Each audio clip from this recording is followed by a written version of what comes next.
Bonjour, je vais parler de la série Netflix The Umbrella Academy.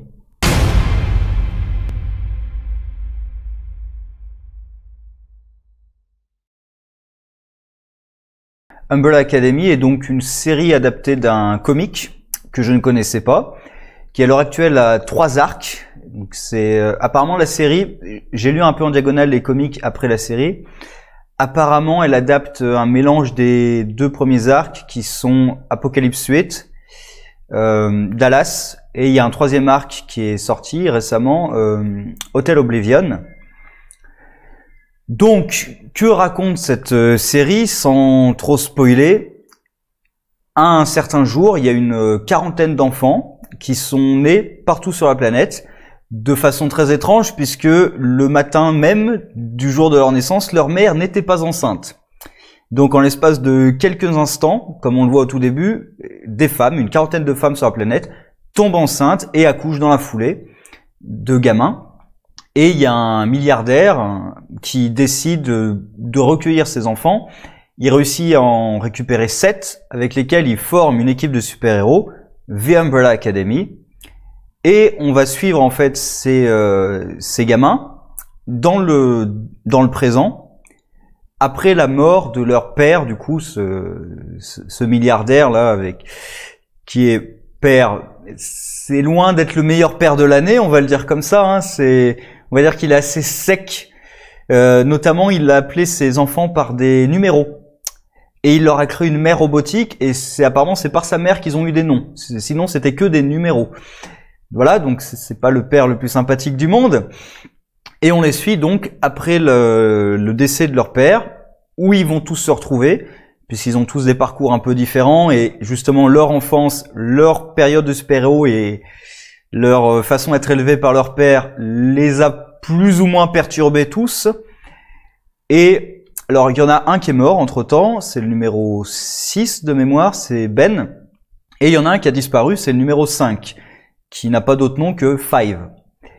Et pendant cette période, c'est que le premier épisode là, il y a numéro 5 qui revient, puisque son pouvoir lui c'était parce qu'ils ont, à part le 7e, ils ont tous des super pouvoirs, et le pouvoir de 5 c'était de se téléporter. Or, il avait essayé de se téléporter dans le temps, et il réapparaît devant ses frères et sœurs à l'occasion de la mort de leur père. Et on va découvrir qu'en fait, il est arrivé dans un futur où c'était l'apocalypse. Et tout le monde était mort. La planète, toute l'humanité a disparu. Et il revient à notre époque, mais il ne sait pas ce qui s'est passé. Il a aucune idée de ce qui a provoqué l'apocalypse. Il sait juste la date. Et la date, c'est 7 jours plus tard. Et donc, il va essayer d'empêcher tout ça.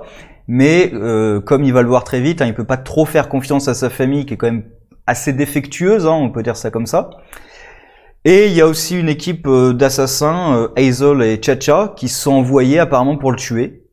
Lui a l'air de savoir qui ils sont, mais voilà.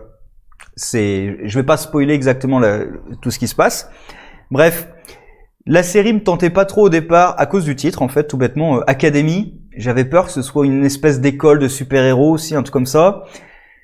Je me suis laissé tenter et j'ai dévoré la série. D'ailleurs, ça me donne envie de lire les comics. Après, je suis un peu réticent puisque il y aura sans doute une saison 2. En tout cas, la fin est ouverte. Il faudrait qu'il y ait une saison 2 pour conclure cette histoire. Et comme ils font un mélange des 2 premiers arcs, je me dis que si je lis les 2 premiers arcs, je serai complètement spoilé pour la suite de la série. Donc voilà, je sais pas si je vais les lire ou pas, mais ça m'en donne plutôt envie. Donc très bonne série. Honnêtement, alors dans les trucs est-ce que c'est encore du super-héros? C'est un peu délicat parce que il y a, je vais présenter les personnages. Il y a le premier, Luthor, qui est, on va dire, le fils obéissant, qui est le seul à vraiment continuer à obéir à son père, même après sa mort d'ailleurs, et qui est convaincu que la mort de son père il y a un mystère derrière. Il pense peut-être même qu'il a été assassiné. Donc il y a un petit mystère au départ qui est pas vraiment poussé d'ailleurs. Très vite on part sur d'autres choses. Il y a le numéro 2 de mémoire, non, j'allais dire Allison, non, c'est pas Allison, c'est le numéro 3. Il y a Diego, le numéro 2, qui lui est un peu plus dans le côté vigilante, vu que alors Luthor, il y a un gros problème avec Luthor, je trouve, c'est ses pouvoirs, parce que j'ai l'air de comprendre que ses pouvoirs, c'est l'air d'être une super force. Vu son corps en plus, c'est l'air d'être une super force. Honnêtement, on le voit pas tant que ça, la super force de Luthor. On la voit pas tant que ça. Voire, il se fait battre par des humains normaux. Alors, un peu plus balèze que la normale peut-être, mais parce que il est entraîné, mais il se fait battre par un humain normal. Donc c'est la super force, on la voit pas forcément. Ensuite, il y a Diego, lui, son pouvoir, c'est de pouvoir courber les choses. Donc il lance des couteaux, il est capable de les faire. C'est des boomerangs, ces couteaux en fait. Et du coup, lui, c'est plutôt le mode vigilante. C'est Batman, quoi. Il est en mode vigilante. Il y a Allison qui a le pouvoir de provoquer des. Quand elle dit qu'elle a entendu une rumeur, la rumeur devient réalité. Le numéro 4, que je dise pas de bêtises, c'est Klaus. Voilà, Klaus, qui est le personnage après Five auquel je vais arriver, que j'ai préféré, dont le pouvoir est d'être capable de parler aux morts. Alors il y a que lui qui les voit, il peut les conjurer, leur parler. Et ce personnage, quand on le suit, quand on commence à le suivre, il est complètement démoli. Hein, il est toxico, il prend des drogues diverses et variées, de l'alcool, etc. Donc voilà, à cause de ses pouvoirs principalement. Et moi, franchement, c'est le personnage que j'ai préféré suivre, qui a peut-être l'arc le plus développé de tous les personnages, honnêtement. Il y a peut-être un autre. Il y a Five aussi qui est. Alors Five, il a pas forcément un arc où il se développe, puisque Five, il va pas tellement évoluer au fur et à mesure de la série en fait. Mais Five, c'est lui qui a le plus d'éléments d'histoire par rapport à l'intrigue principale. C'est lui évidemment, vu que c'est lui qui a voyagé dans le temps, qui a vu l'apocalypse, c'est lui qui a le plus d'éléments auxquels l'histoire va se rattacher. Du coup, forcément, on a envie d'en découvrir plus sur lui parce que c'est l'un de ceux qui a le plus de mystère autour de lui. Il y a Klaus qui a vraiment un arc de personnage excellent, je trouve. Five, du coup, il y a le 6e Ben qui est mort. Et il y a la 7e, Vanya, qui est la seule à ne pas avoir de pouvoir. Et elle aussi, c'est peut-être la 2e à avoir un arc de personnage développé. Puisque, bon, elle va tomber sur un type et il y a une espèce de petite romance. Et puis, il y a la relation avec sa famille aussi qui est très conflictuelle. Au début, on apprend qu'elle a écrit un livre pour dévoiler tous les secrets de la famille. Donc forcément, ça marche pas très bien. En plus, c'est la seule à pas avoir de pouvoir, donc elle se sent toujours exclue de la famille. Donc elle a un arc de personnage aussi. Après, je préfère largement Klaus et Five. Je pense que chacun aura ses préférés. Luthor, il est un peu transparent, parce que justement, c'est le gentil fils. Alors il y a un passage où il pète un peu les plombs, mais voilà, sinon il est un peu transparent du début à la fin. Il fait ce que son père lui a demandé, point barre. Diego, bon, il y a un petit truc parce qu'il a une relation avec une flic, Patch. Il y a un petit truc. Diego, il y a un petit lien aussi. C'est lui qui a le plus de liens avec la mère, la mère robot, je crois que c'est Grace. C'est lui qui a le plus de liens avec. Donc, il y a des scènes plutôt sympas avec lui puisque il humanise vraiment. C'est une machine, hein, mais il l'humanise et tout. Et d'ailleurs, on peut se poser des questions au fur et à mesure. Est-ce que la machine a une conscience ou pas d'ailleurs? C'est pas clairement dit. Est-ce qu'elle a vraiment des émotions ou quoi que ce soit? Mais voilà, c'est lui qui a le plus de liens avec elle. Allison, pareil, elle est assez transparente, honnêtement. Elle va surtout réagir par rapport à l'arc de Vanya, la 7e. Sinon, elle est un peu transparente. Il y a un truc intéressant avec ses pouvoirs par rapport à sa famille, mais ça va jamais très loin non plus. C'est jamais vraiment exploité. Je trouve ça un peu dommage. Le 4, donc Klaus, j'en ai dit, pour moi c'est le meilleur. Le 5e, il a pas vraiment un arc de personnage, mais c'est lui qui va tenir c'est quand même lui qui tient l'intrigue principale parce que c'est lui qui tient toutes les clés et c'est lui qui va essayer justement de régler l'Apocalypse. Alors, il va être aidé à certains moments plus ou moins par ses frères de façon plus ou moins volontaire. C'est-à-dire Klaus va beaucoup l'aider mais sans vraiment chercher à l'aider en fait. Mais c'est lui qui porte essentiellement l'intrigue principale. 6, il va intervenir dans des flashbacks et aussi avec Klaus, puisque comme il peut voir les morts, il faut intervenir Ben aussi dans ses visions. Et enfin, Vanya, voilà, je l'ai dit, elle a un petit arc de personnage qui se lie à l'histoire principale au fur et à mesure. Voilà. Et sinon, un autre personnage que j'ai adoré, qui est très peu présent et j'espère pouvoir le voir davantage dans des flashbacks, voire dans l'histoire principale dans la suite, c'est le père. alors on en voit très peu, mais franchement j'adore rien que la première apparition, je l'ai trouvé génial quand il va recueillir les gamins, où tout de suite il arrive face à la mère qui tient son enfant. Première question, c'est how much for the kid? Alors je sais plus s'il dit exactement ça, mais en gros c'est ça, c'est combien pour le gamin? Et après il y a l'écran noir avec la phrase il en a obtenu 7. C'est sûr que s'il a proposé ça à chaque mère, oui, c'est pas le truc le plus, on va dire, c'est pas ce qui donne le plus envie de confier ton enfant, même si tu l'as pas souhaité, à quelqu'un. Franchement, combien pour le gamin? Je sais pas, il y a pas beaucoup de gens, franchement, qui vendraient peut-être leurs enfants. Il y en a peut-être plus que ce qu'on pense, hélas. Mais bref. Et voilà, il a une attitude comme ça, mais il est sec du début jusqu'à la fin. Dans tous les passages où on le voit, franchement, c'est un personnage que j'ai beaucoup apprécié, qu'on voit très peu. Ça, c'est vraiment dommage. J'espère qu'on en verra plus. Sinon, les seuls autres personnages qui sont développés, il y a un peu Pogo, qui est le majordome. C'est un chimpanzé, c'est le majordome de la famille.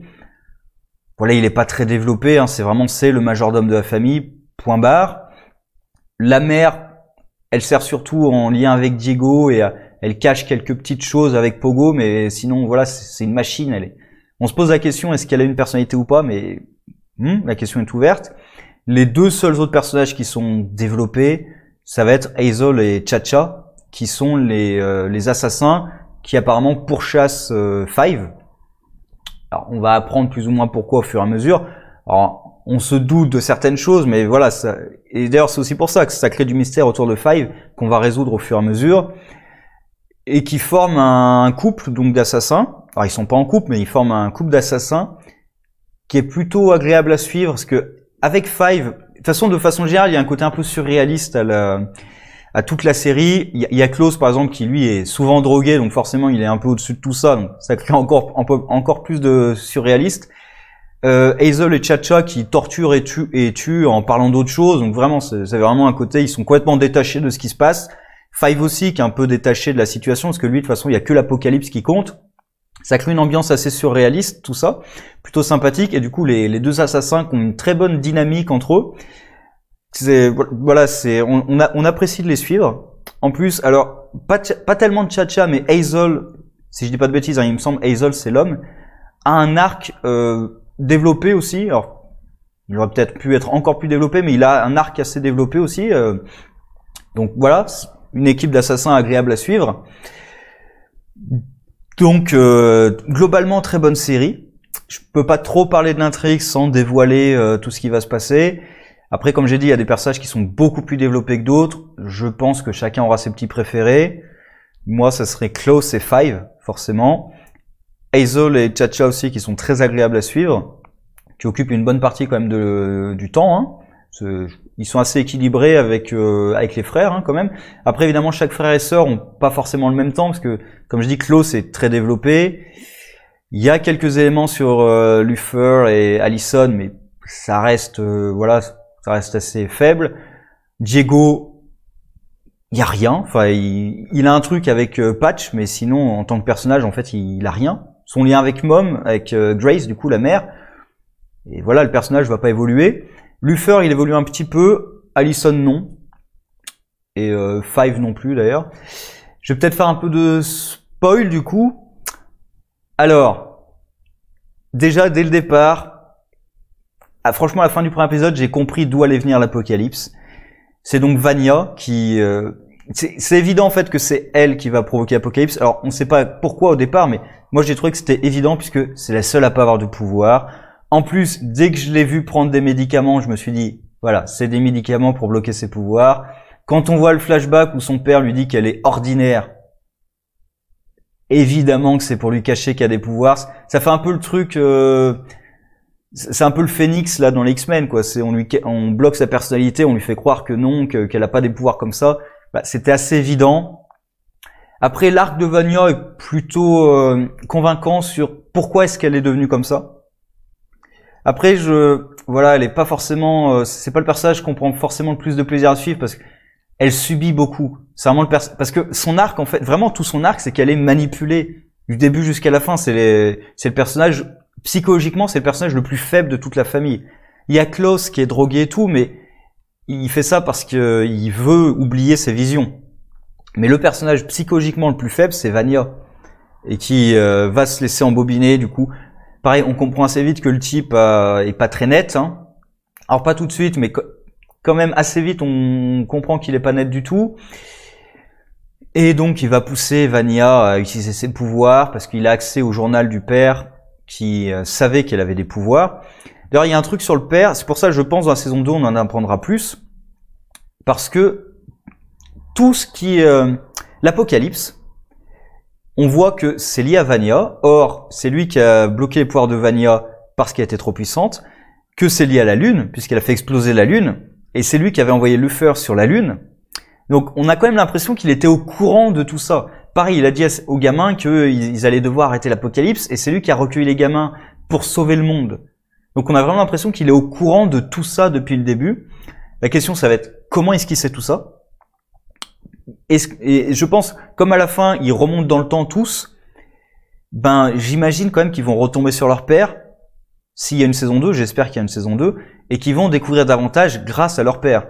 Parce que lui doit avoir pas mal d'informations. Et d'où viennent ces informations? Est-ce qu'il est lié à l'organisation qui veut protéger le temps? D'ailleurs, c'est un truc, je trouve ça un peu facile, par contre, l'organisation qui doit protéger le temps, où quand il y a des personnages qui... À chaque fois qu'on dit ça, c'est ils protègent le temps pour que les éléments qui sont arrivés arrivent comme ils doivent arriver. Et très souvent, il y a des personnages, quand on leur dit ça, qu'est-ce que ça veut dire? Et c'est une vraie question, qu'est-ce que ça veut dire? Ça veut dire quoi? Faire en sorte que le temps arrive comme c'est censé arriver. Est-ce qu'il y a des anomalies temporelles qui empêchent le temps, ou est-ce que c'est une organisation qui dirige le temps vers une chose précise? Est-ce que, par exemple, l'Apocalypse, ils disent que ça doit forcément arriver? Est-ce que, par exemple, c'est parce que la chaîne d'événements qui veulent provoquer serait la chaîne d'événements qui est à l'origine de l'organisation, peut-être? Ça peut être quelque chose comme ça, et du coup, ils protègent ces événements pour que l'organisation existe toujours. Parce que là, en fait, à aucun moment, ils disent que c'est des voyageurs temporels qu'ils arrêtent. Ils tuent des gens ordinaires parce qu'ils ont pas la bonne idée. Parce que, comme ils disent, on est sur une ligne un peu étroite entre le libre arbitre et la protection du temps. Du coup, c'est bien des gens ordinaires qui finalement font pas ce qu'ils devraient faire d'après l'organisation. C'est ça, du coup, protéger le temps, mais de qui, en fait, ou de quoi? C'est ça qui est pas très, très clair. Du coup, Vanya, voilà, elle pète les plombs, elle tue quasiment sa sœur Allison, qui objectivement devrait être morte. Hein. Ça, il y a quelques trucs dans la série, on accepte que ça passe, hein, mais elle est morte, Allison. Hein. Enfin, elle a la gorge tranchée, elle se vide de son sang. Le temps qu'il la ramène au manoir pour la soigner, elle est morte. Hein. Je suis navré. Sur place, encore, je veux bien qu'ils essaient de la soigner et tout, mais le temps qu'elle arrive au manoir, elle s'est vidée de tout son sang. Hein. Faut pas déconner. Hein. Mais ben, on accepte un truc de super-héros, enfin, truc de comics. On va dire qu'on accepte. Il y a aussi parfois des personnages qui tombent l'un sur l'autre par hasard. On va accepter ça aussi. Hein. Parfois, le hasard fait très bien les choses quand même. Et Vanya donc est capturée par sa propre famille. Et du coup, le fait qu'elle pète complètement les plombs, c'est plutôt logique en fait. Parce que pour moi, c'était vraiment ça la seule question. J'avais compris que c'était elle qui avait des pouvoirs et que c'est elle qui avait provoqué la merde d'une façon ou d'une autre. Tout ce qui me manquait, c'était l'arc du personnage. Et au fur et à mesure de la série, de toute façon, j'étais conforté dans l'idée, évidemment qu'elle a des pouvoirs. Avec ses pilules, évidemment qu'elle a des pouvoirs. Évidemment que c'est elle qui a provoqué la fin du monde d'une manière ou d'une autre. Et oui, c'est bien elle qui provoque la fin du monde. Ensuite, Klaus, comme je dis, c'est celui qui a l'arc le plus développé avec son séjour au Vietnam. Alors là aussi, c'est un peu facile. Il débarque comme ça dans un truc militaire et tout de suite, on lui confie une arme et on le voit sur le champ de bataille et personne lui pose jamais de questions. Et même, il y a un truc sur la drogue, question que je me suis posée d'ailleurs, c'est parce qu'il essaie de faire un sevrage après sa période Vietnam. Mais au Vietnam, comment il a pu se fournir en drogue? Alors, j'imagine quand même, avec les soldats, bon, l'alcool et tout, d'accord. La drogue peut-être, mais je sais pas, j'imagine que les drogues qu'on a à l'heure actuelle, elles n'existaient pas dans le passé. Et c'est ça, il a passé quoi, 1 an, il me semble, au Vietnam. Il a réussi pendant 1 an à se droguer comme ça et quand même à aller au champ de bataille. C'est ça, il y a un petit truc, je me dis, c'est pas logique en fait qu'il soit pas sevré déjà. Quand il revient du Vietnam, c'est pas logique qu'il soit pas déjà au moins en partie sevré. C'est un truc un peu bizarre. Et bon, voilà, c'est une partie plutôt sympa du personnage, avec une vraie évolution du personnage qui qui est aidé par Ben en plus aussi, le dernier frère qui manque, qui voit. Et c'est aussi l'un des personnages avec Vanya qui développe ses pouvoirs. Tous les autres vont rester à leur niveau de pouvoir. D'ailleurs, c'est à la fin qu'il réessaie le voyage temporel. C'est-à-dire qu'il maîtrise pas du tout son pouvoir de voyage temporel. Parce qu'il a utilisé l'organisation pour voyager. Donc, c'est vraiment qu'à la toute fin qu'il réessaie encore d'utiliser son voyage temporel. Donc, ses pouvoirs n'ont pas évolué du tout. Klaus, c'est le seul dont les pouvoirs évoluent à la fin. Et Vanya aussi, dont les pouvoirs évoluent grâce, déjà parce qu'elle arrête de prendre ses pilules, et grâce aux événements traumatisants qui lui arrivent. Sinon, comme j'ai dit, voilà, les autres personnages sont pas forcément... Alors, c'est pas qu'ils sont pas très intéressants à suivre, je les ai plutôt bien aimés, mais voilà, ils ont pas d'éléments majeurs qui va les modifier. Allison, il y avait des trucs à faire avec sa fille. Il y a une scène où on la voit essayer de manipuler sa fille, c'est tout. Juste pour lui dire d'ailleurs d'aller se coucher. Donc, il y a un passage où on entend plein de phrases qu'elle répète, le I heard a rumor, sur plein de trucs, dont des trucs qu'elle a dû dire à sa sœur, à sa fille, et des trucs aussi du genre j'ai entendu une rumeur comme quoi tu m'aimais. Donc on voit qu'elle a pu aller très loin, voire trop loin avec ses pouvoirs, mais c'est jamais vraiment montré, c'est jamais vraiment traité, c'est un peu dommage. Voilà. Alors j'oublie certainement des choses.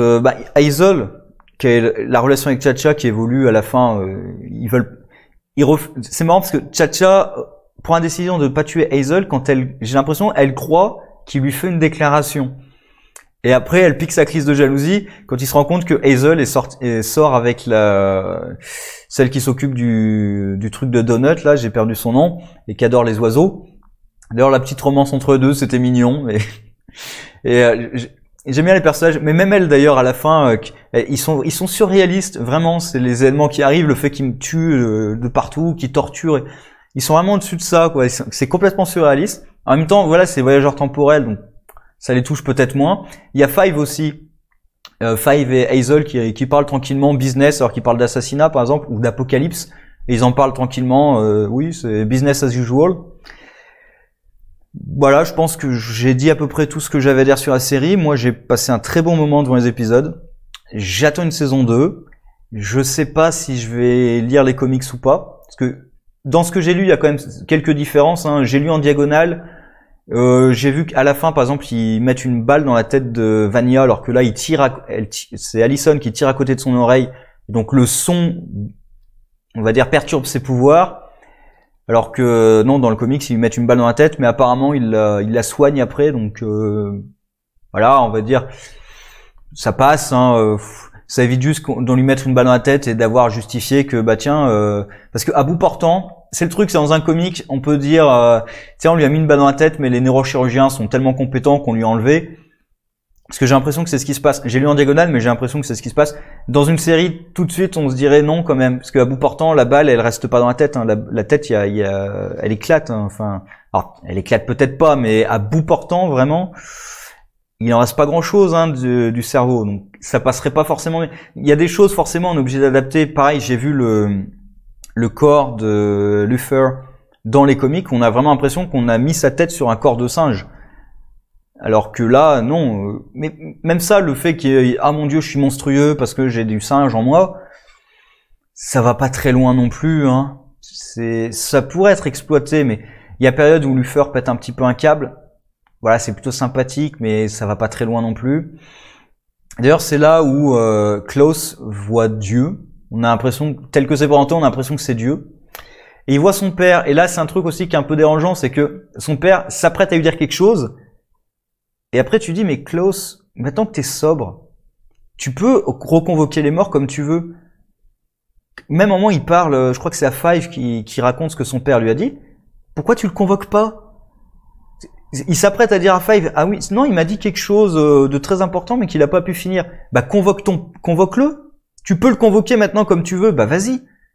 Ça c'est un truc qui, voilà, il y a des points quand même comme ça qui sont un peu énervants.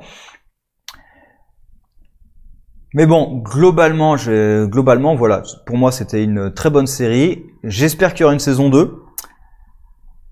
Et sur ce, au revoir.